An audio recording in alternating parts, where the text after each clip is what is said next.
2 linggo nawala ang aking asawa sa dahilan ng may business trip habang inaalagaan ang ibang babae sa mga dalampasigan ng Boracay.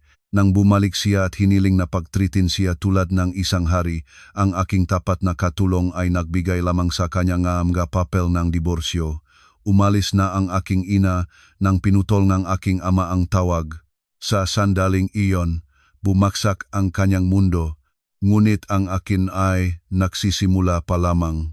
Bago magsimula ang kwentong ito, mangyaring isulat sa section ng makomento kung saan kayo nanood. Huwag kalimutang mag-like at mag-subscribe para patuloy na lumago ang channel na ito at makapagalok sa inyo ng mas kapanapanabik na mga kwento. Nang umaga na iyon, ang hangin sa eksklusibong lugar ng Forbes Park sa Makati ay mas malamig kaysa karaniwan, para bang nagpapadala ang kalikasan ng masamang pangitain sa kapalaran ng aking kasal. Nakaupo ako sa gilid ng aming malaking matrimonial na kama, minamasdan si Miguel, ang aking asawa, habang nagmamadaling nagsisingit ng madamit sa kanyang malaking maleta. Sinabi niyang may biglang business trip siya sa labas ng lungsod ng 2 linggo. Bilang isang asawa na palaging nagsisikap na maging masunurin, sinubukan kong maniwala sa kanya kahit na may boses sa aking kaibuturan na sumisigaw na may mali. Miguel, sigurado ka bang wala kang nakalimutan? Tanong ko ng mahina habang sinusubukan kong bumangon. Ang aking pagbubuntis na ilang linggo pa lamang ay nagdudulot sa akin ng pagdudual at pagkahilo tuwing umaga, ngunit pinilit ko ang aking sarili na bumangon para tulungan siyang ihanda ang kanyang nga gamit. Hindi man lang lumingon si Miguel sa akin. Nagpatuloy siyang mag-fold ng kanyang madamit ng mabilis para bang hindi niya hinihintay na umalis sa bahay. Ayos na lahat, hindi mo na kailangang abalahin ang sarili mo, manatili kang nagpapahinga. Baka mangyari pa ang sabata at ako pa ang masisisi, sagot niya ng malamig, walang anumang damdamin. Lumapit ako sa maleta na bukas pa. Napako ang aking mamata sa tumpok ng damit na dala niya. Nakunutan ang aking para sa isang business trip ng isang direktor ng isang malaking korporasyon sa Ayala Avenue. Ang nilalaman ng maleta ay kakaiba. Walang formal na barong Tagalog. Walang makurbata na kaugalian niyang ipagmalaki, walang matitigas na dress shirts. Ang nakita ko ay isang hanay ng mga floral na polo shirts, casual na shorts at ilang maliwanag na kulay na t-shirts. Nakita ko pa nga ang mga salamin sa araw at isang beach hat na nakasiksik sa sulok ng maleta. Miguel, tawag ko ulit sa kanya. Ngayon ay ang hinala na umaakyat sa aking dibdib. Sabi mo may mahalagang meeting ka sa isang kliyente. Bakit puro informal ang lahat ng damit mo? Wala man lang isang barong o suet. Tumigil sandali ang makamay ni Miguel. Nagbuntong hininga siya ng mahaba, para bang ang aking tanong ay ang pinakabobo na bagay na narinig niya. Lumingon siya para tingnan ako. Ang kanyang tingin ay matalas at makakabit, kaya't humakbang akong paatras ng kaunti. Dati, ang tinging iyon ay puno ng pagmamahal, ngunit ngayon ay may kumikislap na inis lamang. Sofia, hindi ka ba makapagtagal ng isang araw nang hindi nagsususpetsya? Anas niya ng mahina ngunit matibay. Ang kliyente ko ngayon ay dayuhan. Mas gusto niya ang relax na kapaligiran. Magkikita kami sa isang resort, hindi sa isang boring na opisina. Hindi mo naman asahan na magsuot akong suwet sa tabing dagat. Gamitin mo naman ang utak mo. Nanatili akong tahimik, lunok ng mapait na lawe. Ang kanyang paliwanag ay parang makatwiran, ngunit ang instinto ng isang asawa ay bihirang magkamali, ngunit pinili kong tumahimik. Ayokong magsimula ng away ng umaga bago siya umalis ng matagal. Ako si Sofia, ang matiyagang asawa, isang dating mang-awit sa mga cafe na tumanggap na ilubong ang kanyang nga pangarap para maging isang dedikadong asawa para sa isang matagumpay na lalaki tulad ni Miguel. Ibinigay ko ang lahat. Ang aking karera, ang aking mga kaibigan, ang buong mundo ko ay umikot lamang sa pagsilbi sa kanya. Paumanhin, Miguel. Gusto ko lang tiyakin na mayos ka, sabi ko ng pabulong, sinusubukang mapawi ang tensyon. Nagmusgo si Miguel nang may paghamak at isinarang zipper ng maleta ng biglaan. Alis na ako. Alalahanin mong alagaan ng maayos ang bahay. Huwag kang lumabas ng walang layunin. Huwag maggastos ng sobra. Nag-transfer na akong pera para sa mga gastusin, gawing dekahon para sa 2 linggong ito. Kinuha niya ang kanyang handbag at lumabas ng kwarto nang hindi hinalikan ang aking isang ritual na dati ay hindi namin nakakalimutan. Sumunod ako sa kanya nang may mga nang hihinang hakbang. Sa malaking sala, si Aling Karing, ang aming katulong sa bahay na para na sa akin na parang isang ina, ay nagwawalis ang sahig. Itinigil niya ang kanyang gawain nang makitang bumababa si Miguel na may malaking maleta. "Alis na po kayo, sir?" tanong ni Aling Karing ng magalang. "O Karing, siguraduhing nakalok ang pintuan sa gabi. Huwag hayaang pumasok ang maestranyo at tiyakin mo na ininom ni Sofia ang kanyang mabitamina. Ayokong marinig na nakasakit siya pagbalik ko," utos ni Miguel nang hindi siya tumingin. Mas abala siya sa pagsusuri ng kanyang telepono at sa isang sandali, nakita ko ang isang mabait na ngiti na lumitaw sa kanyang mga labi habang binabasa ang isang papasok na mensahe. Isang ngiti na matagal na niyang hindi inialay sa akin. Sinamahan ko si Miguel hanggang sa pintuan. Ang kanyang personal na driver ay handa na, hawak ang pinto ng maluho nilang sasakyan. Bago siya sumakay, nangahas akong hawakan ang kanyang kamay para halikan ito bilang pagpapakita ng pagmamahal at paggalang. Pinayagan ito ni Miguel, ngunit ang kanyang kamay ay nararamdamang matigas at mabilis niyang binawi. "Maligayang paglalakbay, Miguel. Balitaan mo ako pagdating mo, hiniling ko na may pag-asa." Ngumungungo siya ng maikli. Nang walang anumang salitang nagpapakita ng pagmamahal, sumakay siya sa sasakyan, dahan-dahang umakyat ang madilim na bintana, hinahiwalay kami.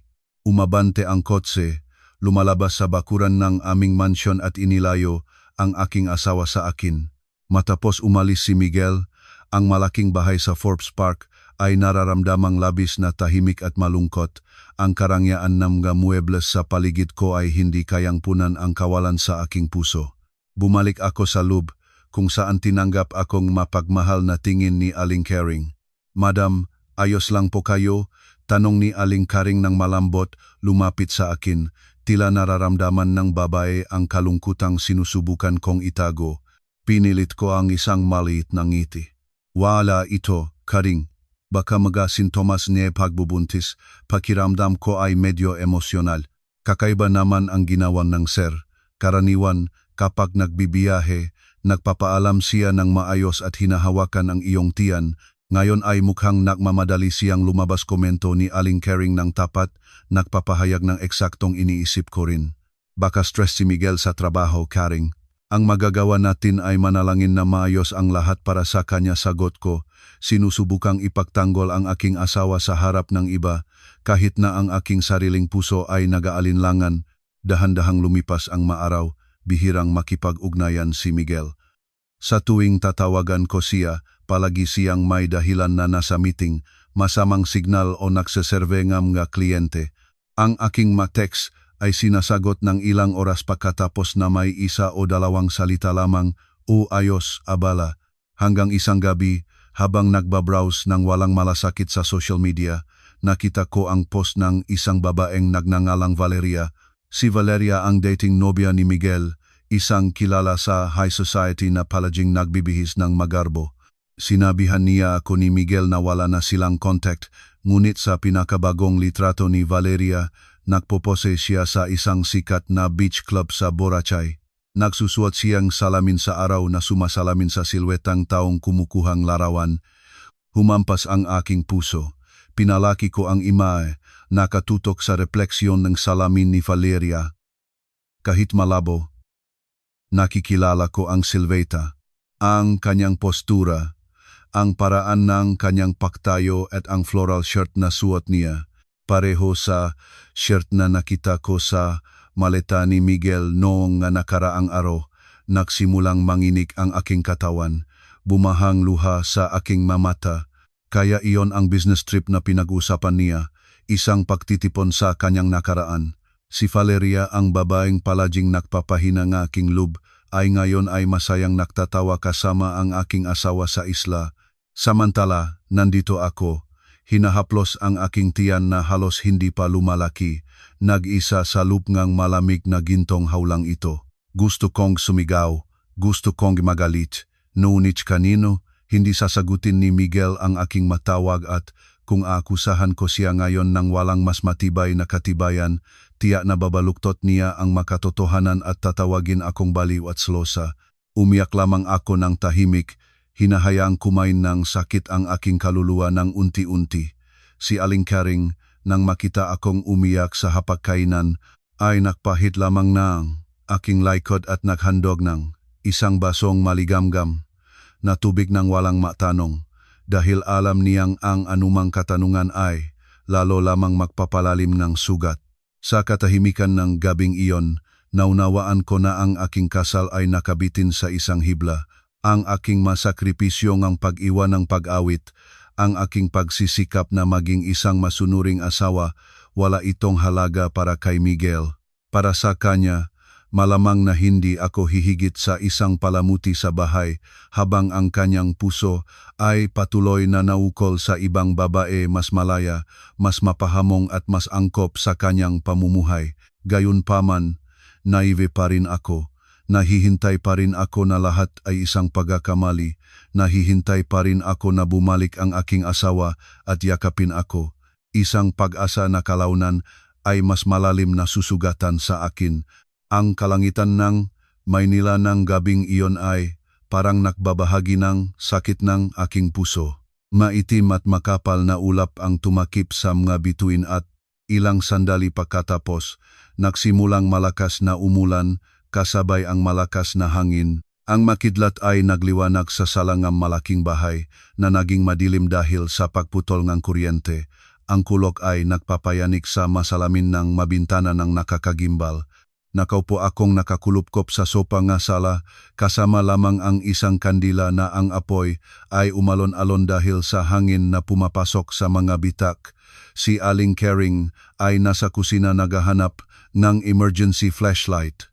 2 linggo na ang lumipas mula nang umalis si Miguel at sa gabing iyon ay dapat na siyang bumalik o kahit man lang sabihin kung anong oras siya lalapit sa Maynila. Ngunit ang aking telepono ay nananatiling tahimik, walang notification mula sa kanya. Bigla, isang matinding sakit ang humampas sa aking ibabang tiyan, parang isang hindi nakikitang kamay na humigpit sa aking matris ng lakas. Nanginig ako, hawak ang aking naninigas na tiyan. Ay, ungol ko, pinipigilan ang sakit. Nagsimulang dumulo ang malamig na pawis sa aking noo, halungang halumigmig ng gabi.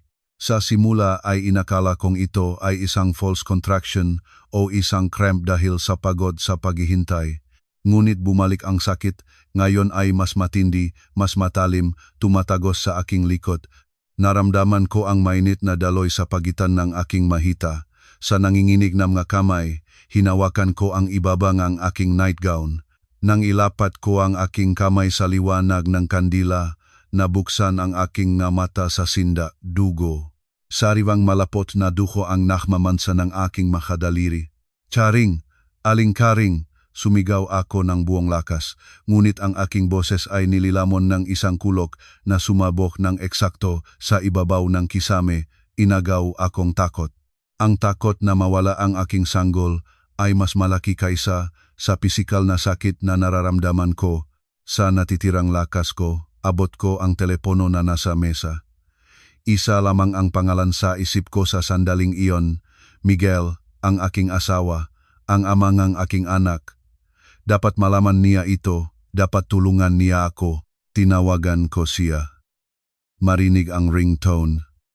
1, 2, walang sagot. Ang tawag ay napunta sa voicemail. Sinubukan ko ulit. Nanginginig ang aking daliri kaya nahihirapan akong pindutin ang screen. Sagutin mo, Miguel. Mangyaring sagutin mo, bulong ko sa pagitan ng luha at pag-ungol ng sakit. Ang pangalawang tawag ay walang sagot din. Lumala ang sakit sa aking tiyan, nagulap ng aking paningin. Patuloy na dumadaloy ang dugo, dinadamitan ng mahal na sopa kung saan nakaupo ako, hindi na ako nagmamalasakit sa sopa, gusto ko lamang na maligtas ang aking anak. Sinubukan ko pang tumawag ng isang beses, sa pagkakataong ito, nanalangin ako sa aking sarili, nagmamakaawa kay Diyos na ang aking asawa ay makakaroon ng kaunting habag para sagutin ang tawag ng kanyang asawa. Bigla, nagbago ang ringtone, tinanggap ang tawag. Hello? Ang boses ni Miguel ay maririnig, ngunit walang pag-aalala o pagmamahal, parang inis, makapal, tulad ng boses ng isang taong nag-enjoy ng mahal na alak. Sa background, maririnig ang mahinang jazz na musika at tunog ang kubyertos laban sa maporselana na plato. Miguel, Miguel, sabi ko na humihingal, habang ang luha ay binabasa ang aking mapisngi. Tulungan mo ako, Miguel. Masakit na masakit. Sofia, ang boses ni Miguel ay parang mabilis na, bakit ka ba paulit-ulit na tumatawag? Hindi mo ba nakikita kung anong oras na? Nasa isang napakahalagang business dinner ako kasama ang isang kliyente, huwag mo akong ikahiya. Naiyak ako. Hindi matahan ang sakit sa aking tiyan. Miguel, dumurugo ako. Masakit na masakit ang aking tiyan. Mangyaring bumalik ka sa bahay. Tulungan mo ako. May maikling katahimikan sa kabilang linya. Inasahan ko na mabibigla siya na magtatanong kung ayos ako o magmamadaling bumalik, ngunit ang narinig ko ay isang mahabang buntong hininga na punong inis. Ah, palagi kang may drama. Sa kaunting pagdurugo ay ganyan ka na, siguradong normal lang iyan na spotting. Huwag mong palakihin ang mabagay para lamang pilitin akong bumalik ng maaga. Sofia, pagod na ako sa iyong mga paraan para makuha ang atensyon pa siya niya. Mas masakit ang kanyang salita kaysa sa pisikal na sakit na dinadanas ko. Bago ako makasagot, narinig ko ang isang pamilyar na boses ng babae sa background. Isang lambing na boses, nagrereklamo ng may kunwaring tono. Ay, mahal, masakit ungol ngang boses. Si Valeria, malinaw na si Valeria ang boses. Agad nagalihang ang atensyon ni Miguel. Ang kanyang tono, na kanina ay magaspang sa akin, ay naging malambot at punong pag-alala, ngunit hindi para sa akin. Anong nangyari, Valeria? Ano ang problema mo? Tanong niya ng may alalahanin, mas nag-alala kaysa nang marinig na dumurugo ang kanyang asawa. Nagputol ang aking daliri sa kutsilyong prutas, sumasakit na sobra. Tingnan mo, mahal, konting dugo pa, reklamo niya ng may batang tono. Ang aking puso ay napuputol-putol sa sandaling iyon. Habang nanganganib ang aking buhay, dumurugo ang aking tiyan na nagbabanta sa pag-iral ng aming anak. Wala siyang pakialam.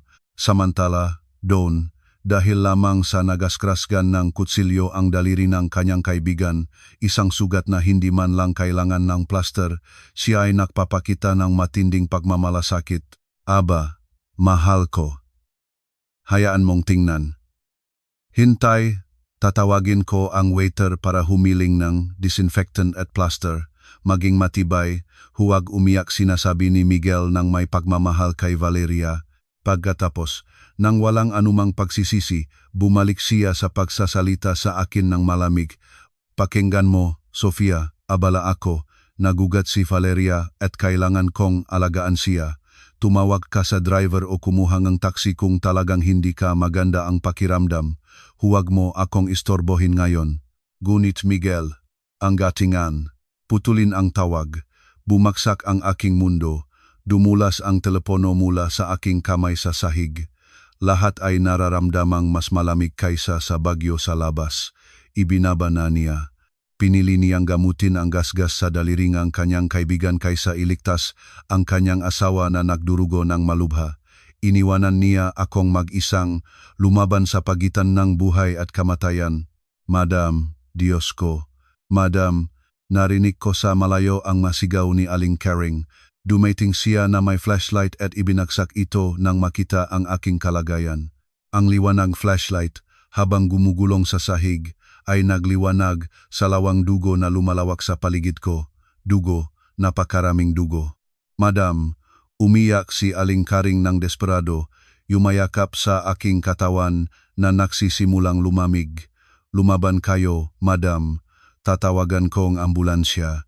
Huwag kayong matulog. Sa ngalan ng Diyos, kailangan ninyong maging malakas. Tumakbo si Aling Karing palabas para humingi ng tulong. Sumisigaw sa mga bantay ng komplikadong residential sa gitna ng bagyo.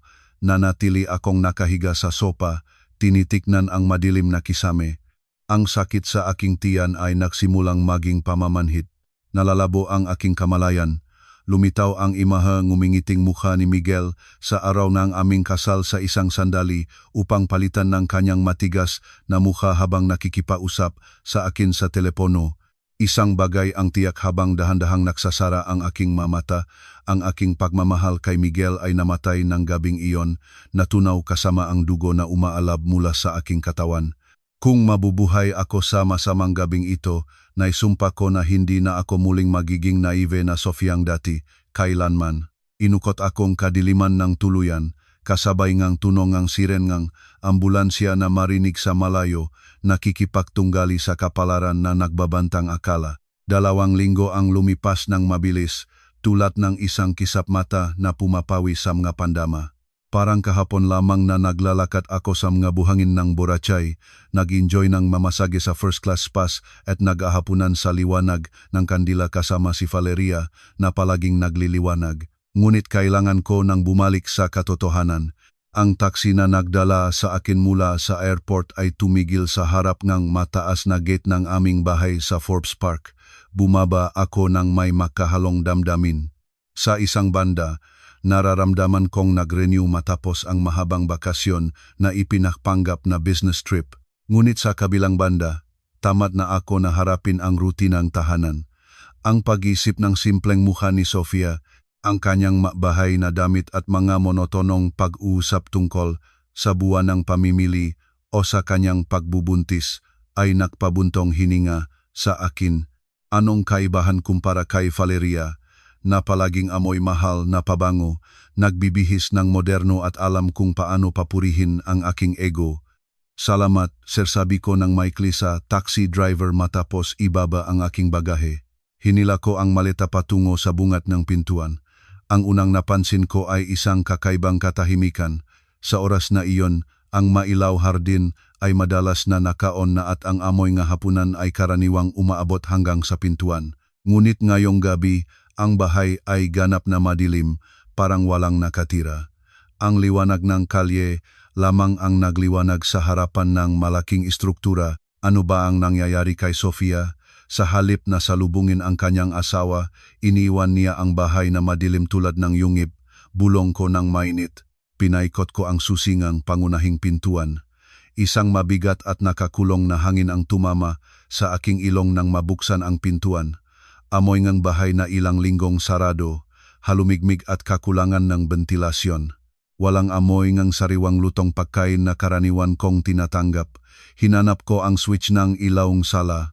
Ang liwanag ng crystal chandelier ay bumaha sa silid, nagpapakita ng isang layer ng alikabok sa mga muebles. Ang mesa sa gitna ay mukhang opako. May ilang tuyong dahon na nahulog mula sa mga halaman sa loob na nagsaboy sa sahig ng hindi ninalalis. Nagsimulang lumaki ang aking galit. Ano ang ginawa ng aking asawa sa loob ng 2 linggong ito? Dahil lamang buntis siya ay nagpabaya na siya, nakalimutan ang kanyang nga tungkulin bilang asawa ng isang direktor. Sofia, malakas kong tinawag. Ang aking boses ay pumalo sa walang laman na espasyo. Walang sagot. Isang ganap na katahimikan lamang. Pumasok ako ng mas malalim sa bahay. Itinapon ang aking bag sa sopa ng marahas. Sumasakit ang aking mabinti at nararamdamang malakit ang aking likod mula sa biyahe. Inaasahan ko ang mainit na pagtanggap. Inaasahan ko na bababa si Sofia para salubungin ako. Kukuha ng aking magamit at magdadalang malamig na tubig at malinis na tuwalya tulad ng paglilingkod sa isang haring bumabalik sa kanyang tahanan. Hindi ba iyon ang tungkulin ng isang asawa? Ako ang nagtatrabaho. Ako ang nagbabayad ng lahat ng karangyang ito, kaya't natural na humiling ako ng pagmamalasakit. Sofia, Karing, muling sumigaw ako, ngayon ay mas malakas. Nakabalik na ako, bakit walang tao rito sa ibaba? Bingi ba kayo? Nagpatuloy ang katahimikan, Nagsimula akong maghaka-haka, siguradong galit si Sofia. O, siguro dahil sa nangyari nung gabing iyon, nang paulit-ulit siyang tumawag habang naghapunan ako kasama si Valeria. Karaniwan niyang pinalaki ang kahit anong sakit sa tiyan para lang masagabal ang aking pahinga, at ngayon sigurado siyang nagtatampo o nakakulong sa kwarto para parusahan ako. Ang ganong ugali ay hindi matanda. Kung inakala niyang pagbubulukin nito ako, nakakamali siya, lalo lamang akong napapagod. Dapat siyang magpasalamat sa pagkakaroon ng matagumpay na asawa. Si Valeria, sa kabilang banda, ay hindi kailanman ganoon ang reklamo. Kahit nagugatan ang kanyang daliri, napanatili niya ang composure, hindi tulad ni Sofia. Hinubad ko ang aking kurbata, na sinuot ko ng sadya sa eroplano para magmukhang bagong galing sa isang pulong at nagtungo sa hagdan. Ngunit huminto ako nang makita ang pinto ng kusina na bahagyang nakabukas. Karing, matapang na tinawag ko, lumabas ka doon. Sigurado akong ang katulong ay nandun sa loob. Karaniwan siyang nagtatago sa kusina kapag natatakot sa saway. Sa katunayan, ilang sandali pagkatapos ay maririnig ang mga hakbang. Ngunit kakaiba ang mga ito, mabagal at mabigat, hindi mabilis tulad ng karaniwan kapag tinatawag ko siya. Malapit na sa hangganan ang aking pasensya, gutom ako, uhaw at pagod. Gusto kong maligo ng mainit ng inihanda na at kumain ng masarap.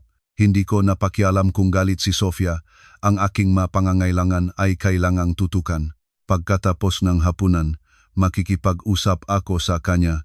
Ituturo ko sa kanya na ang isang mabuting asawa ay hindi dapat magtaglayng galit at lalo na ay hindi dapat pabayaan ang tahanan. Nanatili akong nakatayo sa gitnang sala, naghihintay na lumabas si Aling Kering. Sa aking isip ay binubuo ko na ang masawi dahil sa nagtipon-tipong alikabok. Saan ka ba napunta, Kering? Sabi ko sa sandaling lumabas ang kanyang silueta sa daan.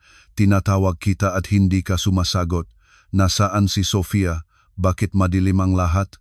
Gusto ba nilang makasakit ako sa sarili kong bahay? Ihanda mo ang mainit na paliguan ngayon din. At ang hapunan? Gutom ako. Binuhos ko ang aking pagkabigo ng walang humpay. Nararamdaman kong may karapatan ako. Sa katapusan ng araw, ako ang may aringang bahay. Ngunit huminto ang aking masalita ng pag-aralan ko ng mabuti si Aling Kering. Ang babae, na karaniwan ay nagtatago ng tingin ng may pag-aalangan, ay nakatayo ng matuwid, tinitingnan ako ng diretso, walang magili, ngiti o kilos ng paggalang. Ang kanyang mukha ay walang expression, malamig, at naramdaman ko pa nga ang isang kislap ngang pahamak sa kanyang nga mata. Nagbibihis siya ng simple, handa ng lumabas, parang isang bisita at hindi ang katulong. At ang pinaka-nakatuliksa sa akin, ang kanyang nga kamay ay hindi hawak ng isang tray na may tsaa o pagkain, kundi isang kahoy na tray kung saan may isang maliwanag na dilaw na folder at isang itim na plastic na bag, kulubot at nakatali ng pabaya. Naging labis na hindi comfortable ang kapaligiran. Iba ang ugali ni Aling Kering ng gabing iyon. May katibayan ng loop na hindi ko kailanman nakita sa kanya. Ngunit ang aking pagmamalaki ay nagpahintulot sa akin na itapon ang damdamang iyon. Naririnig mo ba ako? Muli akong sumigaw. Sinusubukang magpakitang autoridad. Bakit nakatayo ka lang doon na may bag na iyon? Nasaan ang aking asawa? Sabihin mo sa kanya na bumaba, na tumigil na siyang magtago sa kwarto. Tumingin ako sa itaas na palapag. Umaasang makikita ang pinto ngang pangunahing kwarto na mabubuksan at si Sofia na lalabas nang may pahingingang kapatawaran. Ngunit ang pinto ay nanatiling sarado. Ang katahimikan ng bahay ay naging mapang-abala. Parang ang mga marmoling dingding ay nagtatago ngang lihim na handa ng mabuksok sa akin. Lumapit si Aling Kering nang may mabagal at matibay na hakbang. Inilagay ang tray sa kristal na mesa sa gitna doon sa harapan ko. Ang tunok ngang kahoy laban sa kristal ay nagpatunok ng malakas sa tahimik na silid. Tinatanong ba ang sir ang madam? Ang boses ni Aling Kering ay paus ngunit malinaw at parang may talim. Hindi.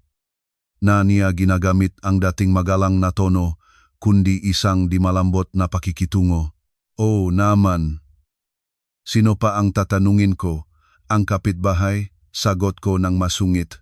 Nararamdaman na ang sitwasyon ay kakatwa. Tiningnan ako ni Aling Karing ng diretso sa mga mata. Ito ang tingin ng isang taong nawalan ng takot dahil naranasan na ang mas malaking sakit. Nakalimutan ba ang sir? Tanong niya ng tahimik. Nakalimutan ang ano? Huwag kang manggulo, Charing. Pagod na ako. Nakalimutan ba ang sir ang nangyari 2 linggo na ang nakakaraan sa gabing may bagyo? Nagpatuloy si Aling Karing ng walang kilos sa aking tono. Isang bahagyang pag-iinit ang dumaan sa aking likod nang matandaan ang gabing iyon. Ang gabi na nag-ehapunan ako kasama si Valeria at ang paulit-ulit na pagtawag ni Sofia na nagreklamo ng sakit sa tiyan. Iyon. Ngumiwi ako ng may paghamak. Sinusubukang itago ang biglang kabahan. Lulunod sa iyo si Sofia ng mga reklamo, sigurado. Kapricho lamang iyon. Dahil sa isang simpleng sakit sa tiyan ay nagsasabing dumurugo siya. Iyon ang karaniwang taktika para makuha ang atensyon. Kaya naman binitin ko para matuto siyang umasa sa sarili niya. Hindi siya makaasa sa asawa para sa lahat. Nagtatrabaho ako roon ng husto. Numiti ng mapait si Aling Karing. Tinatawag bang sir na pagtuturo sa sariling umasa ang pagbababang telepono habang ang kanyang asawa ay naglalaban sa pagitan ng buhay at kamatayan? Ano ang ibig mong sabihin niyon? Bantayan mo ang iyong masalita, Charing. Kinuha ni Aling Karing ang dilaw na folder mula sa tray at iniabot ito sa akin ng biglaan.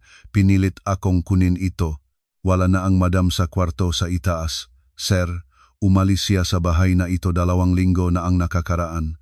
Eksakto sa gabing pinutol ngang sir ang telepono para alagaan ang gasgas sa daliring ibang babae. Napatigil ako.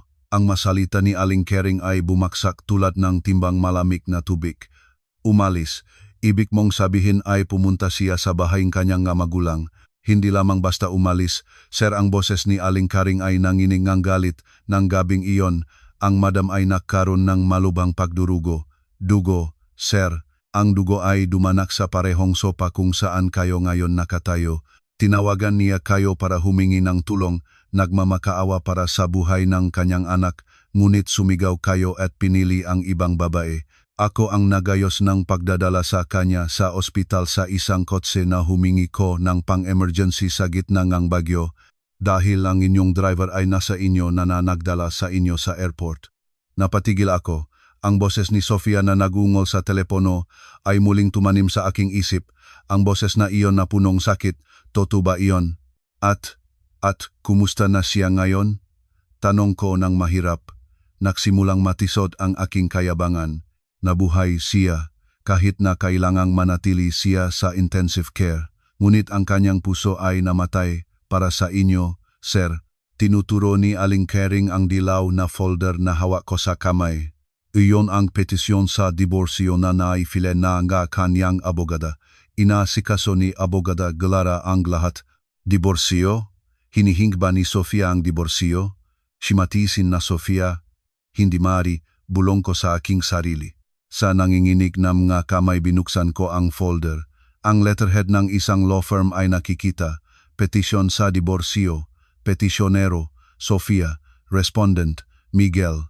At ito, kinuha ni Aling Karing ang itim na plastic bag mula sa tray at ibinuhos ang nilalaman nito sa mesang kristal. Isang metalikong tunok ang nakpatunok ng tumama sa ibabaw. Nabuksan ang aking mata ng may pakagulat. Doon, sa alikabok ng mesa, ay ang aming diamond wedding ring na malaki ang halaga. Sa tabi nito, ang gintong kwintas na pag-ari ng aking yumaong ina at ibinigay ko kay Sofia nung ikinalat ko ang aking loob sa kanya. Magabagay na inaakala ko ay may malaking sentimental at material na halaga. Bakit nasa plastic bag ng basura ang maito? Narinig ko ang aking boses halos hindi marinig. Iyon ang huling mensahe nga, madam, bago siya tanggalan mula sa ospital ipinaliwanag ni Aling Karing ng malamig na tono. Sinabi niyang ang singsing at kwintas na iyon ay kahalaga sa kanya nga basura. Wala na silang kahulugan, katulad ng nga pangako sa kasal na tinapakan ninyo, siya mismo ang nahagis ng nga ito sa basurahan ng ospital. Kinuha ko ang maito dahil naramdaman ko na kailangan ninyong makita ang maito ngang inyong sariling mamata. Itinapon sa basura. Ulit ko, nararamdaman ang matinding sakit sa dibdib. Sinabi ngang madam na hindi siya nangangailangan ng alahas mula sa isang lalaki na pabaya sa kanyang sariling anak. Wala na siyang gustong malaman tungkol sa inyo. Sir, umalis na siya. At mula ngayon, ako rin ay nagbibitiw sa trabahong ito. Kahiya-hiya para sa akin ang maglingkod sa isang lalaki na mas pinahahalagahan ang kanyang kaibigan kaysa sa kanyang buntis na asawa. Inilagay ni Aling Karing ang masusingang bahay sa mesa, sa tabi ngang nga alahas, bumaling at naglakad patungo sa labasan na may hawa na maleta na handa na niya sa isang sulok. Hintay, Karing, nasaan si Sofia ngayon? At ano ang nangyari sa aking anak? Sumigaw ako ng desperado.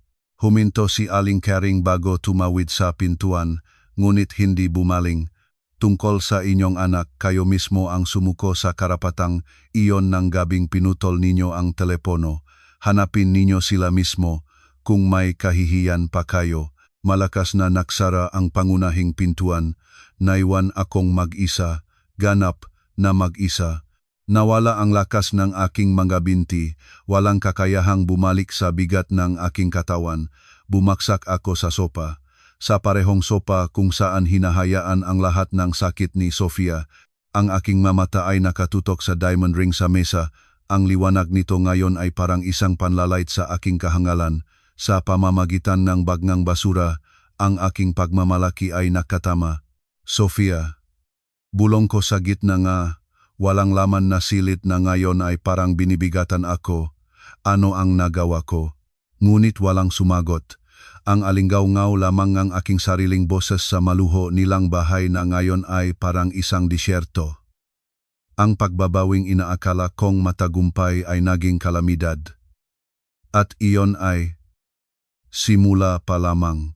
Nang gabing iyon, matapos umalis si Aling Karing, hindi ako nakatulog sa malaking bahay na ngayon ay parang sementeryo. Bawat sulok ay parang nagbibigay ng pangalan ni Sofia.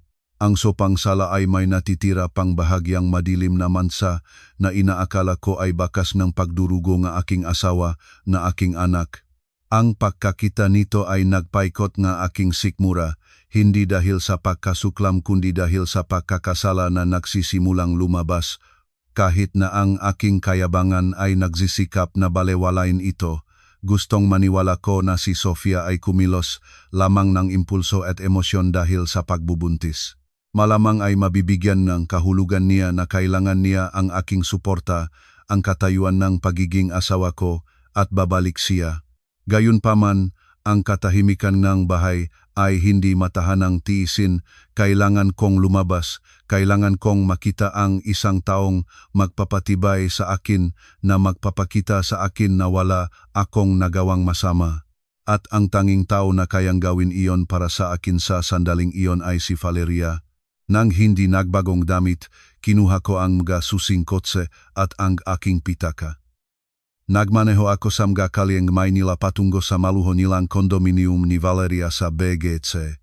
Sa daan, inakala ko na tatanggapin ako ni Valeria nang may mainit na yakap, matamis na salita at aliw, tulad ng ginagawa niya sa Boracay. Inakala ko na sasabihin niya, hayaan mo siyang umalis na, mayroon ka pa ring ako. Nang makarating sa gusali, direkta akong pumunta sa kanyang palapag.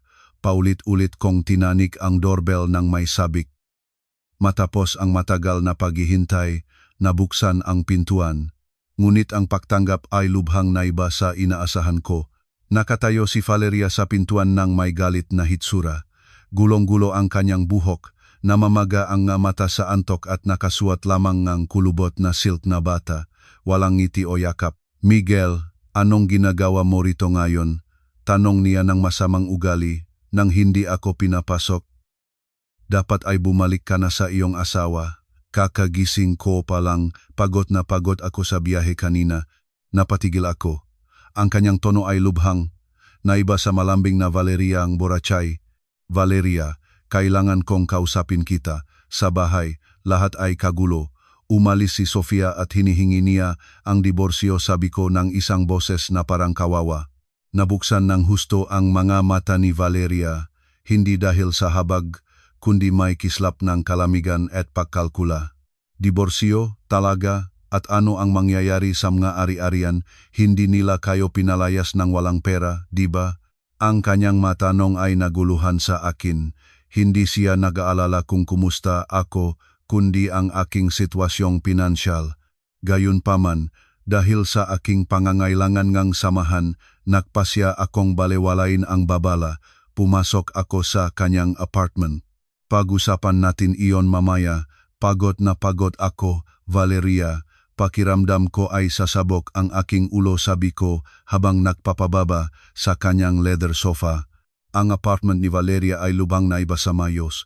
Sa Boracay palagi itong malinis, ngunit dito ay may mga tumpok ng maruming damit sa mga upuan ng hapagkainan, mga kahon ng fast food na nakakalat sa mesa sa gitna at mga puspos na ashtray. Ang kapaligiran ay hindi kanais-nais, amoying pinaksamang mahal na pabango at maasim na pagkain. Naksara si Valeria ng pintuan ng biglaan at tumayo sa harap ko nang may nakatawid na mga braso. Tingnan mo, Miguel, huwag kang pumunta rito para magpakumplikado nga bagay.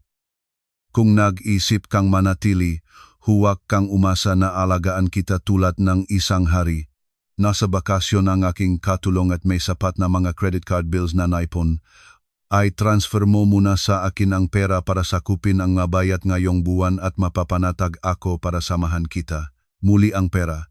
Kinuha ko ang aking telepono para mag-transfer sa kanya ang 2,000 pisong 50,000 para lamang mapahinto siya at umupo sa tabi ko. Na-transfer ko na ang pera. Sapat na ba? Agad nagbago ang mukha ni Valeria sa isang masayang ekspresyon. Umupo siya sa tabi ko at isinandal ang kanyang ulo sa aking balikat. Salamat, mahal. Ang galing mo talaga. Ayos na, dahil malungkot ka, maari kang manatili. Ngunit gutom ako. Maari ka bang magluto ng pagkain sa kusina para sa atin pareho? Namangha ako. Ako ang magluluto. Siyempre, hindi mo naman gusto na ako ang gumagawa nito kung napapayos pa lang ang aking manicure kahapon. Masisira ang aking makuko sa masangkap. Bukod doon, lalaki ka, dapat mong malaman kung paano mag-ayos ng mag-isa at hindi umasa sa iba, dagdag niya ng may nangungutiang tono. Ang pariralang iyon ay pamilyar sa akin, katulad na mga sinasabi ko kay Sofia. Sa pakpihil na pakkabiho na sinubukan kong pihilin, naktungo ako sa maliit na kusina. Ako, ang direktor ng isang malaking firm na karaniwan ay nag-utos at tumatanggap ng lahat ng agad, ngayon ay kailangang magluto ng simpleng pagkain para sa isang tamat na babay. Nang pumasok sa kusina, napansin ko ang gulo ni Valeria, mga maruming plato na nag-ipon sa lababo, may mga labing pagkain at masamang amoy. Nang maluto na ang pagkain, pinagsilbihan ko ang mga ito sa mga malalim na plato. Dahil walang malinis na tray, nagpasya akong magdala ng maito ng direkta sa mga kamay. Ang maplato ay labis na mainit. Ay, nakakasunog. Sigaw ko habang naglalakad ng mabilis patungo sa sala. Bigla, natisod ako sa mga high heels ni Valeria na nakakalat sa gitna ng pasilyo. Nawala ang aking balanse. Ingat! Sumigaw si Valeria. Ngunit huli na, ang mainit na plato ay dumulas sa aking makamay at ang mainit na nilalaman ay lumabas, sumabok sa aking pulso at nahulog sa malaking bahagi sa mamahaling puting plush carpet na palamuti nga sala. Ay, sumiga akong sakit. Naramdaman kong nagniningas ang balat ng aking kamay. Ang init ay nagpagalak sa akin para mabawasan ang sakit. Gayunpaman, sa halip na tulungan ako o ipakita ang interes sa aking paso, si Valeria ay nagsimulang sumigaw ng mahisteryoso na itinuturo ang sahig. Miguel, baliw ka ba? Sigaw niya, nang may mataas na boses, mga matang punong galit. Tingnan mo kung ano ang ginawa mo sa aking carpet. Imported iyan, Miguel. Napakamahal. Napakahirap alisin ang mansang mantika. Kawalang ingat mo talaga. Hawak ko ang aking namumula na kamay. Tinitingnan si Valeria nang hindi makapaniwala. Valeria, ang aking kamay. Nasusunog ako sa mainit na tubig ungol ko. Umaasa na maaksyonan niya. Tumingin si Valeria ng pahiwatig sa aking kamay at nakbuntong hininga. Medyo pula lamang iyan. Huwag kang mag-oa. Maglagay ng kaunting malamig na tubig at tapos na. Ngunit kung masira ang carpet na ito, kailangan mo itong palitan. Bukas din gusto kong may solusyon na. Sa sandaling iyon, parang tumigil ang oras. Ang eksena ay parang isang nakakatakot na deja vu. Naalala ko ang gabing may bagyo ng 2 linggo na ang nakakaraan nang tumawag sa akin si Sofia na umiyak ng sakit para sa kanyang komplikasyon. At ano ang ginawa ko? Sumigaw ako. Mas nag-aalala sa gasgas sa daliri ni Valeria kaysa sa kalusugan ng aking asawa. Ngayon, ang sitwasyon ay bumabalik laban sa akin ng nakakagibang bilis. Nandito ako, nagdurusa sa paso, at ang babaeng dahilan sa pag-iwan ko sa aking asawa ay nagpapakita ng mas malaking interes sa isang material na bagay kaysa sa aking pisikal na sakit. Bakit nakatayo ka pa doon? Linisin mo iyon agad. Kumuha ngang basahan sa kusina ulit na utos ni Valeria, tinatampal ang aking balikat ng unan ng sopa. Ang sakit ng paso ay hindi may hambing sa kawalan sa aking dibdib. Tiningnan ko si Valeria, pinagmamasdan siya sa unang pagkakataon ng walang salamin ng bulak na pagmamahal. Sa likod ng kanyang makeup at mahal na damit, nakita ko ang isang makasarili, malamig at walang malasakit na tao, isang taong katulad ng kung anong ako rin. Lilinisan ko ito, sagot ko ng malamig, pinipigilan ang pagkabigo.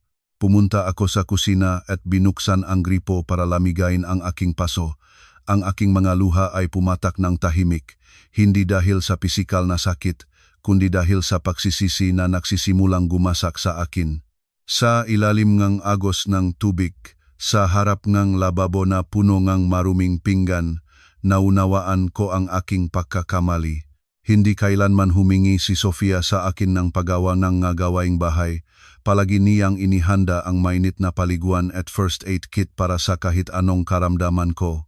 Si Sofia, ang asawa na aking hinamak. Nang gabing iyon ay natulog ako sa hindi komportableng sopa ni Valeria.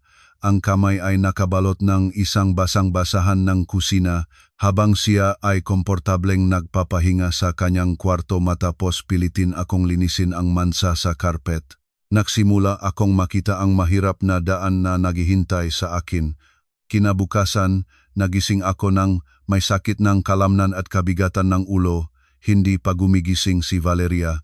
Nagpasya akong bumaba sa isang malapit na tindahan para bumili ng kape at agahan, alam na hindi siya maghanda nito. Sa oras energy pagbabayad sa kaso, ibinigay ko ang aking premium na credit card para bayaran ang gemalit na pagbili. Pinasa ito energy cashier sa terminal energy pagbabayad. Paumanin po, sir, na deny ang karmayos na sinabi ng cashier. Nakunutan akong ipasa muli na pakiusap. Marahil ay glitch na network, ang card na iyon ay may malawak na limitasyon. Sinubukan ng bata ng paulit-ulit sa parehong resulta. Patuloy na nadani, sir. Ang mensahe ay nagsasabing nakablock ito at kailangan ninyong makipag-ugnayan sa inyong bangko. Nais ba ninyong subukan ang isa pa? Naramdaman ko ang pagumpak ng aking sikmura. Inilabas ko ang aking debit card mula sa ibang bangko, parehong resulta. Sinubukan ko ang pangatlo nang walang tagumpay. Ang linya sa likod ko ay nagsimulang maging sabik. Sa pula-pula kong mukha sa hiya, inilabas ko ang kakaunting pera na natitira sa aking pitaka. Magbabayad ako ng cash, mabilis kong sinabi. Nang lumabas sa tindahan, agad na tinawagan ang tagapamahala ng aking bank account. Magandang umaga, Sir Miguel, sumagot ang boses sa kabilang linya ng formal at malamig na tono, lubhang naiba sa dating preferential na pakikitungo. Bakit hindi gumagana ang aking magard? Ano ang nangyayari? Tanong ko nang may takot. Ipinagdadalamhati naming ipaalam sa inyo na ngayong umaga ay nakatanggap kami ngang notification mula sa Family Court na may kaugnayan sa petisyon sa diborsyo at sa kahilingan para sa preventive asset seizure ng conjugal properties na inihay ng legal na kinatawan ng inyong asawa, Ningang Sofia. Lahat ng inyong mga asset na magasamang nakarehistro o nakuha sa panahon ng kasal, kabilang ang savings accounts at mga credit card, ay pansamantalang nablok hanggang sa magkaroon ng judicial resolution. Naramdaman ko na humina ang aking matuhod. Malapit na akong mabitawan nung kape. Ang bilis nung abogada ni Sofia. Ngunit kailangan kong pondo para sa aking pang-araw-araw na mga gastusin. Paano nila maaring i-block ang lahat? Nagsisisi po kami, sir. May access lamang kayo sa salary account na may limitasyong itinakda ng naaangkop na batas. Higit sa iyon, wala kaming magagawa. Magandang umaga. Natapos ang tawag. Natulala ako sa bangketa. Gawa ito ni Abogada Clara, ang kaibigan ni Sofia na kilala sa pagiging matibay sa mga komplikadong proseso ng diborsyo. Bala nilang iwan akong walang kagamitan. Dahan-dahan akong bumalik sa apartment ni Valeria. Nang pumasok, nakita ko siya nagising na, nakaupo sa sopa nang may nag-aalalahan ng ekspresyon habang tinitingnan ang kanyang telepono. Nang makita akong pumasok, lumapit siya para yakapin ako. Mabuti at nakabalik ka. Miguel, sabi niya ng lambing na tono, kahit na ang kanyang mata ay nagpapakita ng pagkabalisa. Kailangan kong sabihin sa iyo ang isang napakahalagang bagay. Ano iyon? Tanong ko ng walang sigla. Nahihirapan pa rin sa aking sitwasyong pinansyal. Tiningnan ako ni Valeria ng diretso, kinuha ang aking kamay at inilagay ito sa kanyang tiyan. May delay ako, Miguel. Sa tingin ko ay buntis ako sa iyo. Nararamdaman ko na muli ay nawala ang sahig sa ilalim ng aking makapaa. Buntis? Ang balitang iyon ay nagbigay sa akin ng pagkalito. Sa isang banda, ngayon ko lamang nawala ang pagkakataong makita ang pagsilang ng anak ni Sofia. Ang balita ni Valeria ay nagpapakita ng posibleng pangalawang pagkakataon. Marahil ito ang kapalaran na dapat sundan ko kasama siya. Kung buntis siya, mayroong mabigat na dahilan para mapanatili ang relasyon. Sigurado ka ba, Valeria? Tanong ko ng nanginginig na boses. Oh, Miguel, nagpagawa akong test ngayong umaga at positibo, kahit na itinabi ko ito dahil sa kabapaliwanag niya ng may tila kumbinsimyento. Ngunit kailangan namin ng pera para pumunta sa isang magandang espesyalista at kailangan kong nga bitamina, mga supplement at mga bagay para sa akin. Bukod doon, may maliit akong utang sa isang kakilala na kailangan kong bayaran ngayon din para hindi ako mag-stress sa panahon ng pagbubuntis. Maari ka bang mag-transfer ng 500,000 piso ngayon din? Ang kahilingan ng pra ay nagpagising ng aking mahinala, ngunit ang balita ng sanggol ay nagpahintulot sa akin na balewalain ang maito.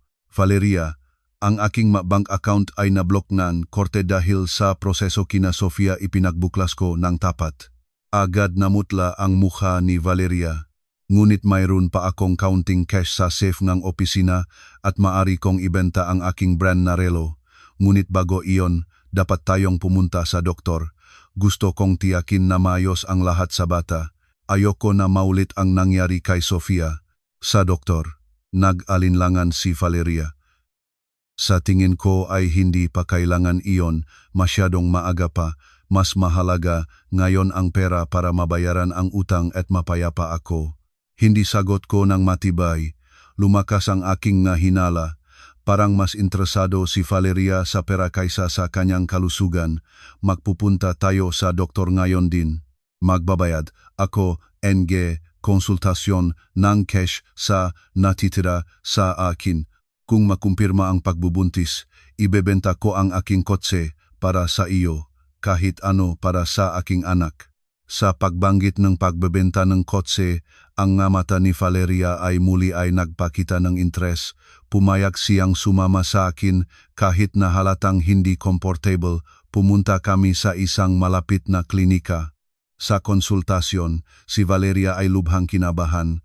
Ang OB-gynecologist, isang veteranong espesyalista na may seryosong ugali, ay nagsimulang mag-ultrasound. Kumukunot ang kanyang noo habang tinitignan ang monitor. Ginang, ilang linggo na ang sinasabi ninyong tingin ninyong buntis kayo, tanong ng manggagamot. Mga 4 na linggo, doktor, sagot ni Valeria ng pabigat na boses. Umiling ang doktor at inalis ang kagamitan ng ultrasound. Tiningnan niya kami ng seryoso. Mga Ginu at ginang, walang makikitang gestational sac sa matris. Ang matris ay ganap na walang laman. Marahil ay masyadong maaga para makita. Doktor, sinubukan kong mamagitan, napanatili ang pag-asa. Nagbuntong hininga ang doktor at naglagay ang ilang data sa kanyang computer. Ang kanyang ekspresyon ay naging mas seryoso pa. Ginang Valeria, ayon sa aming naka-integrate na medical history, 2 taon na ang nakakaraan, ay sumailalim kayo sa surgical procedure para sa pag-alis ng kanang fallopian tube dahil sa malubhang proseso ng impeksyon at ang kaliwang tuba ay may kumpletong dokumentadong obstruction. Mula sa medical na panana, ang natural na pagbubuntis nang walang paggamit ng assisted reproductive techniques ay biological impossible. Kaya't imposible po kayong mabuntis ng natural. Ang silid ay nalulong sa katahimikang walang salita. Mabagal kong ibinaling ang ulo kay Valeria. Ang kanyang mukha ay namumutla. Ang kanyang pandaraya ay nalantat sa harap ng hindi mapipigilan na medikal na katibayan. Valeria, sabi ko ng mabigat na boses, pinipigilan ang galit. Nagsinungaling ka sa akin. Nagsimulang, manginig si Valeria. Miguel, mari kong ipaliwanag. Mali ang doktong ito. Mali sa ano? Sumigaw ako ng lakas, nagulat sa mga tauhan ng klinika. Hindi kang natural na mabibiyayaan ng anak at nakunwari kang buntis para lamang makuha ang 500,000 piso. Hinawakan ko si Valeria sa braso at inilabas siya ng konsultasyon nang hindi pinapansin ang matingin ng manaroron sa waiting room. Dinala ko siya sa parking lot. Dun, binunot ko ang kanyang bag. Miguel, huwag pribado iyan. Sumigaw siya habang sinisikap na mabawi ito. Hindi ko siya pinakinggan. Sinuri ko ang nilalaman ng bag. Walang pregnancy test na nakita ko, kundi ilang resibo ng mga transaksyon mula sa mga online na platform ng Paktaya at ang kanyang mobile phone na nakabukas, ang screen na nagpapakita ng patuloy na mga notification. Binuksan ko ang terminal na walang access code.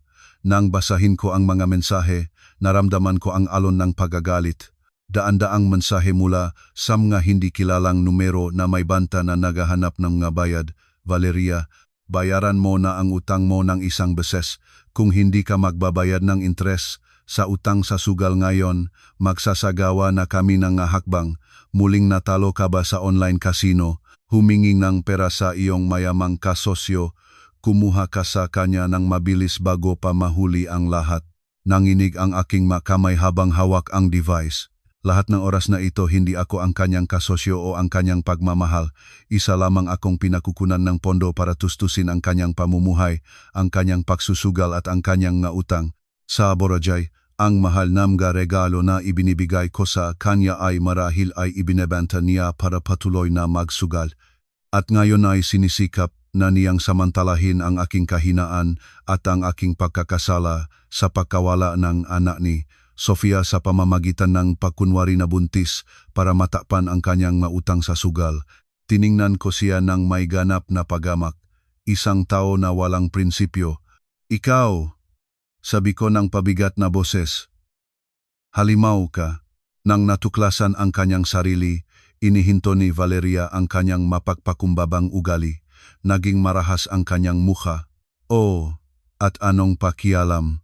Talagang inakala mo bang ang isang babaeng katulad ko ay maaring makagusto sa isang mas matandang lalaki tulad mo kung hindi dahil sa iyong pera? Boring ka, Miguel. Sa intimacy, wala kang silbi at ang mga paksa ng iyong pag-usap ay hindi ko interesado. Kung hindi ka sana isang naiveng executive na madaling kukunan ng pera, hindi ko sana kailanman nilapitan. Ang kanyang salita ay malalim na nagpasakit sa aking pagmamalaki. Bumaba ka utos ko ng malamig. Ano? Bumaba ka sa aking kotse ngayon na sumigaw ako at ibinuhos ang lahat ng aking frustrasyon. Hindi mo ako maaring pabayaan dito. Malayo kami sa aking kondominium. Itinulak ko si Valeria palabas ng sasakyan, kaya't nahulog siya sa aspalto ng parking lot. Itinapon ko ang kanyang bag sa kanyang mukha. Pumunta ka at hanapin ang isa pang biktima. Nakablok ang aking ma-account dahil sa diborsyo. Wala na akong pera. Hindi ka na makakakuha ng kahit isang piso pa mula sa akin. Nang marinig ang salitang wala akong pera, nagbago ang ekspresyon ni Valeria. Nang walang pag-aaksaya ng oras sa pakikipagtalo, kinuha niya ang kanyang bag, dumura patungo sa kotse at mabilis na umalis. Lumayo siya sa sandaling naunawaan na wala na siyang silbi. Naiwan akong mag-isa sa loob ng kotse, hawak ang manilyo. Mabilis ang aking pahinga. Umiyak akong galit at pagsisisi. Nawala ko ang lahat. Isang tapat na asawa, ang anak na nais ko, isang matatag na tahanan at ang aking kayamanan. Lahat ay natunaw dahil sa isang taong nagpakita sa akin ng kanyang pinakamasamang mukha. Tiningnan ko ang aking sarili sa rearview mirror. Ang aking itsura ay isang lalaking matanda at naluhmok. Sofia. Sigaw ko sa katahimikan ng kotse. Patawarin mo ako. Diyos ko. Patawarin mo ako. Ngunit ang pagsisisi ay dumating ng huli na. Sa labas, muling nagumon ang kalangitan, sumasalamin sa aking sitwasyon, nag-iisa, walang kagamitan, walang pagmamahal at walang dignidad. Ganap na mogisyo. Ang sikat na araw ng umaga ay dumadaan sa nga bita ng deterioradong kahoy na bintana, direktang sumasalamin sa aking mapagot na mata. Kumukurap ako, sinusubukang alisin ang pagod at sakit ng ulo matapos matulog sa isang sumayat at lagutsak na foam mattress. Isang amoy ng kahalumigmigan at pagkabilanggo ang tumama sa aking ilong, pinagsamang mapader na deteriorado, naipon na damit na kailangang labhan dahil sa kakulangan nagsabon at amoy ng malapit na drainage sa pintuan na aking maliit na kwartong pinaupahan. Hindi ito ang pangunahing suite sa Forbes Park kung saan dati akong nagpapahinga. Walang tahimik na air conditioning o mataas na kalidad na kutson. At, syempre, wala ang amoy lavender na dati ay inihahanda ni Sofia tuwing umaga. Ang pangalan ko ay Miguel. Kahit man lang iyon ang pangalang nakasulat sa aking ID, nakaimbak sa isang ginasgas na leather na pitaka. Dati, ang pangalang iyon ay nagdudulot ng impluensya. Nagpaparamdam ito sa mga empleyado ng pagalang, nagpapasikap sa mga waiter ng maeksklusibong restaurant at nagpapagawa sa mga taong katulad ni Valeria ng pagkunwaring pagmamahal.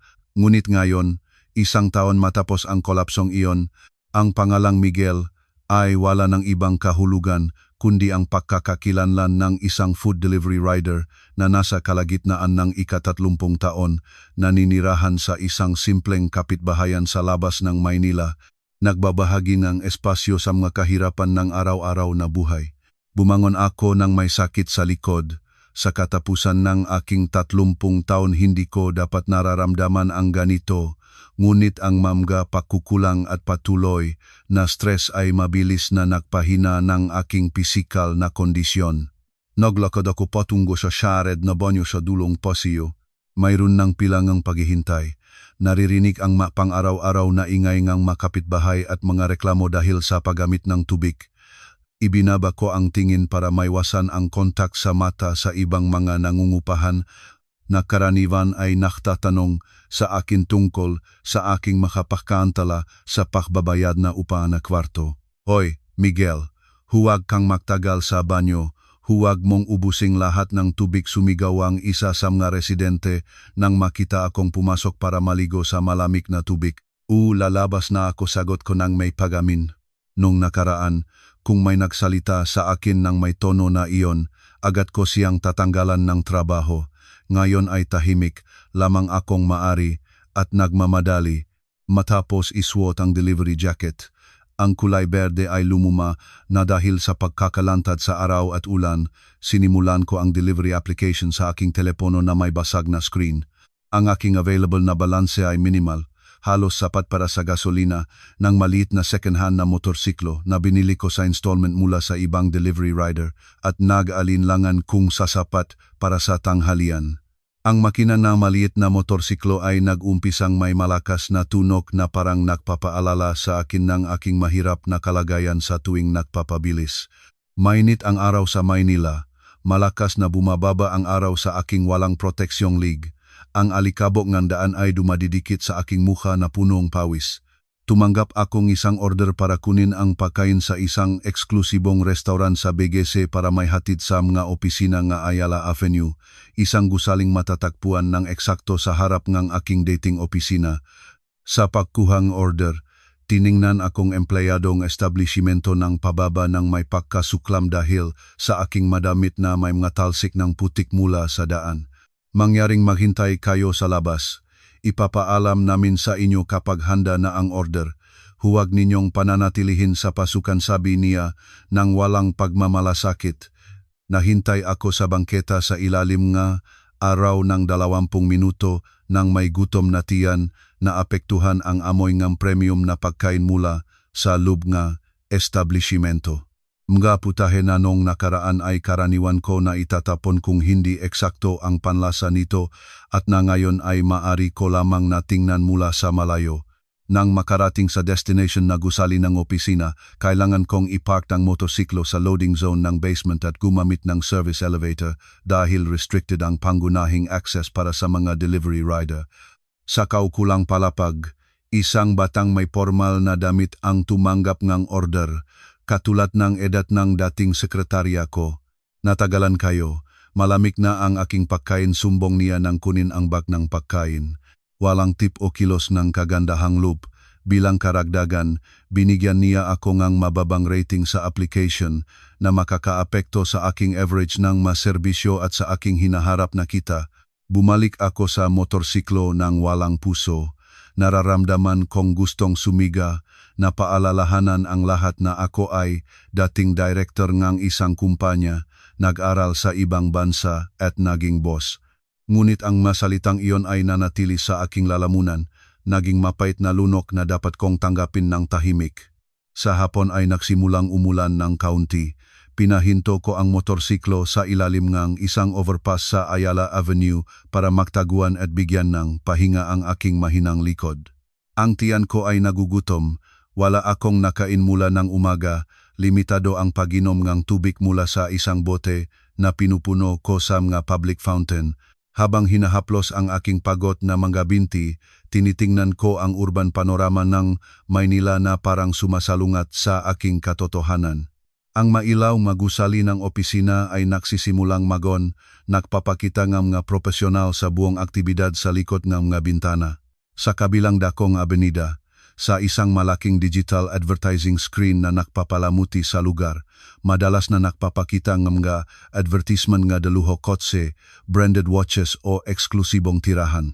Mga kayamanang noong nakaraan ay pag-aari ko at na ngayon ay nagpapakita bilang mga hindi maabot na pangarap. Gayunpaman, ngayong hapon ay naiba ang advertisement na lumabas. Ang malaking LED screen ay nagbago sa tono ng pula at ginto. Isang orkestral na himay ang naksimulang tumunok mula sa mga panlabas na speaker na mumukot sa inhay ng trapiko. Pagkatapos, lumabas ang kanyang mukha. Isang napakamukhalang mukha, ngunit sabay na malayo. Sinakop nito ang buong screen. Isang babaeng may kapansin-napansing presensya, may maliwanag na balat, matalas na tingin na may eleganteng makeup at isang kumpiyansang ngiti.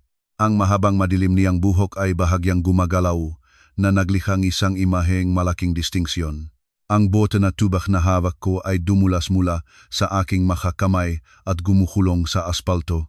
Sofia, bulong ko, nang may pabigat na boses. Si Sofia iyon ang aking dating asawa. Ang babaeng nung nakaraan ay inakala kong simple at hindi kapansin-napansin. Ang babaeng karaniwan ay nagbibihis ng komportableng damit sa bahay. Ang babaeng pinawalang halaga nang hinhingi niya ang aking tulong. Nagliwanag siya, hindi maabot. Nagpapahayag na malaking distinction sa screen na iyon. Ganap na pagbabago mula sa Sofiang naalala ko, hindi na siya ang masunurin na asawa na nakatuon sa mga gawaing bahay. Nagpapakita siyang presensya ang isang mahusay na artista. Mga gintong letrang lumabas sa ilalim ng kanyang imahe, ang pagbabalik ng diva, eksklusibong konsyerto ni Sofia. Kinuskos ko ang aking mamata, naistiyakin na hindi ito isang ilusyon na dulot ng pagod at gutom, ngunit totoo ito. Muling sinimulan ni Sofia ang kanyang musical career. Noong nakaraan ay nag-aawit siya sa maliliit na lokasyon bago ang aming unyon, ngunit hiniling ko sa kanya na itigil ito dahil ayoko na siya ay malantad sa harap ng publiko. Nilimitahan ko ang kanyang pagunlad dahil sa aking sariling kayabangan. At ngayon, nang wala na ako, nagpapakita siya ng mas lakas. Nagsimulang malakas na tumibok ang aking puso. Gayunpaman, ang pinakamalaking sorpresa ay malapit ng may hayag. Sa promosyon konsyerto, nagbago ang eksena. Nagpakita ito ni Sofia na nakaupo sa isang mayos na hardin na may puting damit. Sa kanyang kandungan ay may hawak siyang maliit na batang babae na may mga edad na 1 taon, na may ngumingiting pisngi at madilim na buhok na nakaupong 2 maliit na ponytail. Masayang natutawa ang maliit na bata habang si Sofia ay gumagawa ng mga mapagmahal na kilos. Ang tawang iyon na nakaprint sa screen ay nagpapahayag ng malaking sigla. Nakatutok ang kamera sa mukhang maliit. Naramdaman ko na huminto ang oras. Ang bata ay may mga mapagpahayag na mata at isang maliit na tuldok na katangian sa ilalim ng kaliwang tainga, katulad ng sa akin, katulad ng sa aking ina. Ang anak ko iyon, ang aking lahi. Tiningnan muli nga aking isip ang manakaraang pangyayari. 1 taon na ang nakakaraan, sinabihan ako ni Aling Karing seryosong kalagayan ni Sofia dahil sa pagdurugo. Dahil sa aking sariling matakot at damdaming ng pagkakasala, maling ipinagpalagay na ang paggawalan ng pagbubuntis ay isang natapos na katotohanan. Nabuhay ako ng may pagsisisi ng paniniwalang naging sanhi ako ng pagkawala ng aking anak, ngunit buhay siya. Nakaligtas siya.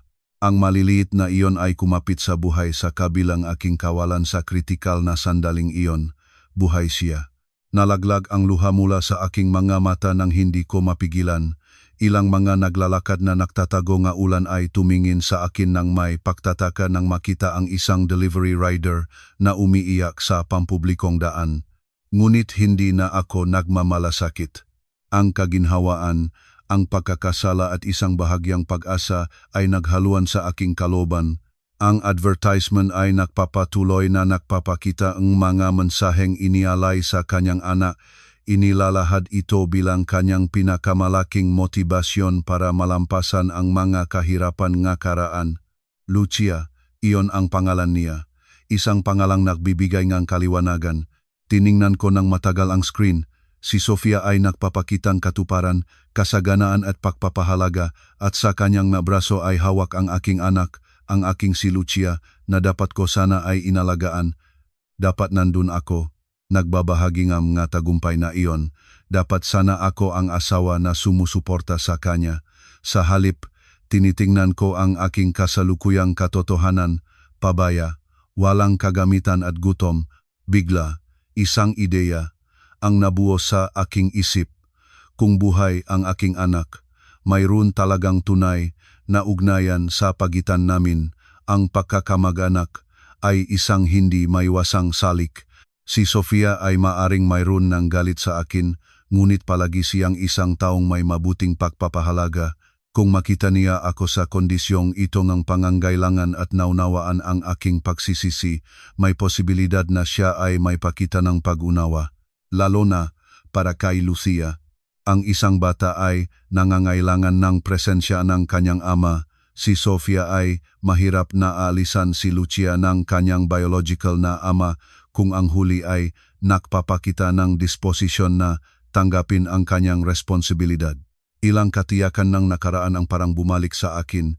Sa kabila ng aking kasalukuyang kahinaan, naramdaman ko ang pangangailangan na hanapin sila. Kailangan kong subukan na mabawi ang aking lugar. Ayokong patuloy na mamuhay sa mapayukpok na kwartong pinaupahan habang ang aking pamilya ay naninirahan sa mas magandang kondisyon. Sinuri ko ang datos ng konsyerto sa screen. Gaganapin ito sa gabing iyon ng alas 8 sa Grand Ballroom ng isang prestihiyosong hotel sa lungsod, hindi malayo sa aking posisyon. Tiningnan ko ang oras sa aking telepono. Alas 7:45 na. Malapit nang magsimula ang event. Nang walang pag-aaksaya ng oras, pinalakat ko ang makina ng motorsiklo. Iniwanan ko ang manahihintay na order at ang gutom. Pinaandar ko ang maliit na motorsiklo na umiwas sa makapal na trapikong Maynila sa oras ng rush. Nagbukas akong daan sa pagitan ng nga daluho sasakyan, iniisip na malamang na sa lalong madaling panahon ay maari akong muling nasa kanais-nais na sitwasyon kasama sina Sofia at Lucia. Sa aking isip ay pinlano ko ang eksena. Magsaselos-selos ako sa kanya na humihingi ng totoong tawad, maging sa pamamagitan ng pag-upo sa lupa kung kinakailangan. Si Sofia, na may marangal na ugali, ay mahirap na tatanggihan sa akin sa harap ng publiko, maaring maantik siya at maari kaming muling magsimula ng aming kwento. Si Valeria ay iisang masamang alaala na lamang. Si Sofia ay ang tanging babae para sa akin.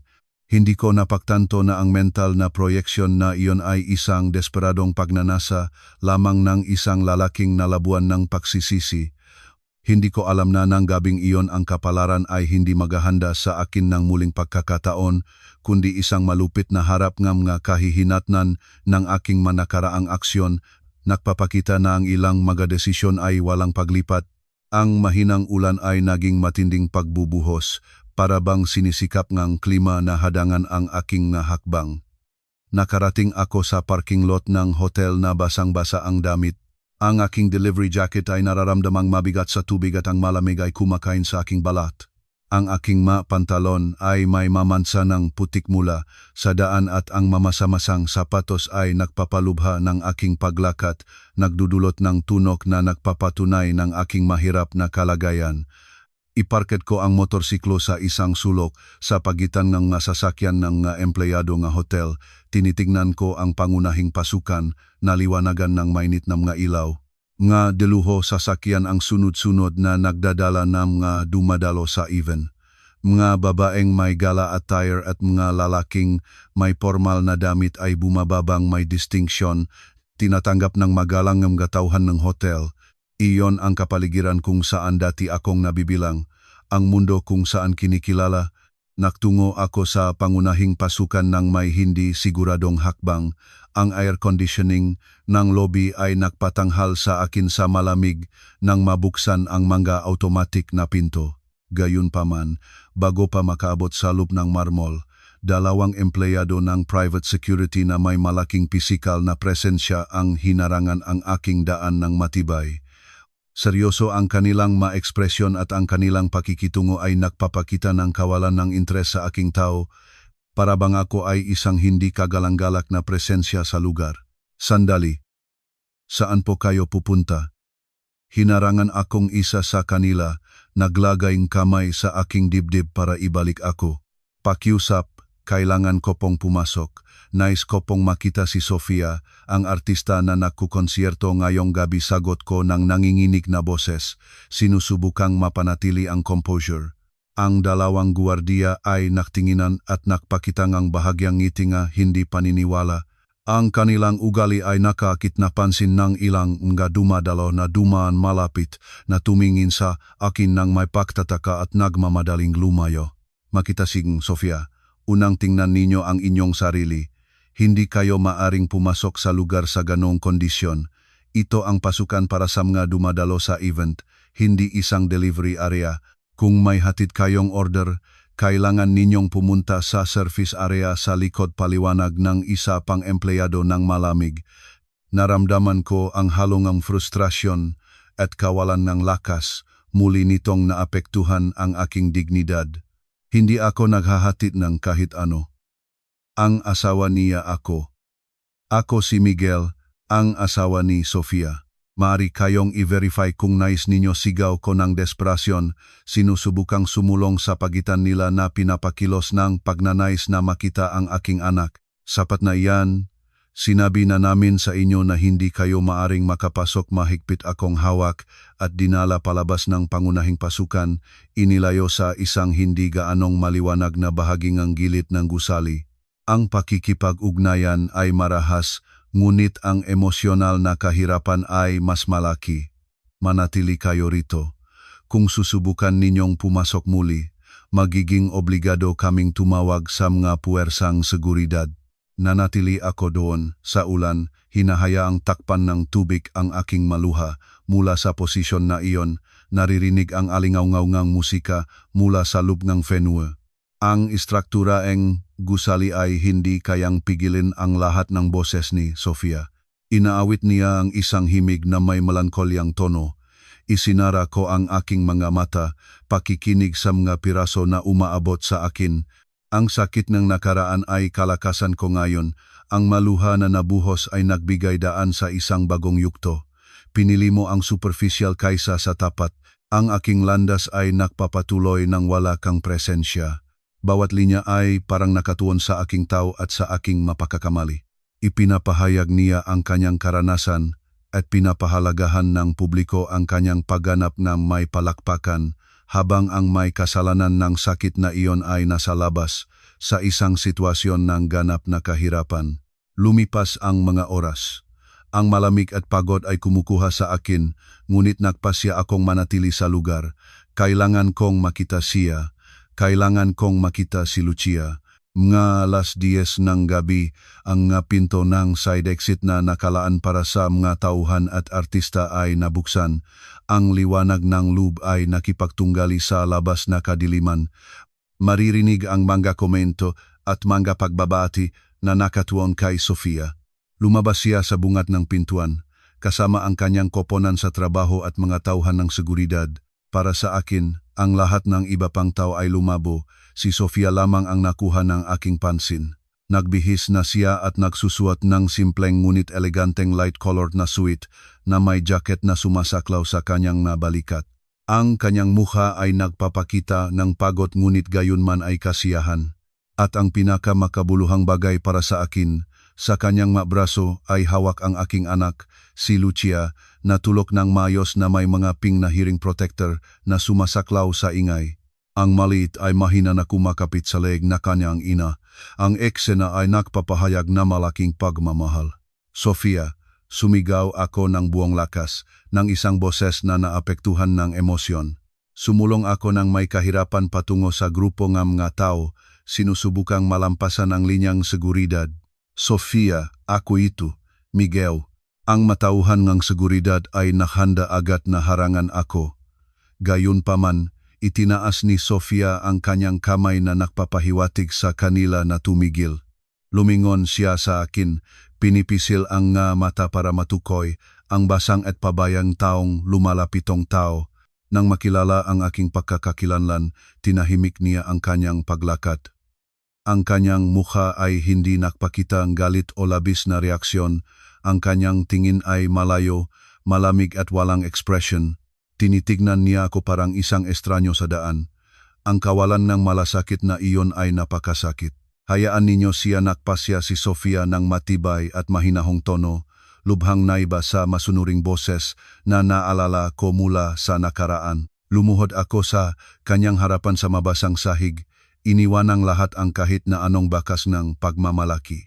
Sinubukan kong lumapit sa kanya ng may kilos ng pagmamakaawa, nang nanginginig at namasa ang aking makamay sa ulan. Sofia, hinihiling ko sa iyong tawad. Kinikilala ko ang aking mapagkakamali.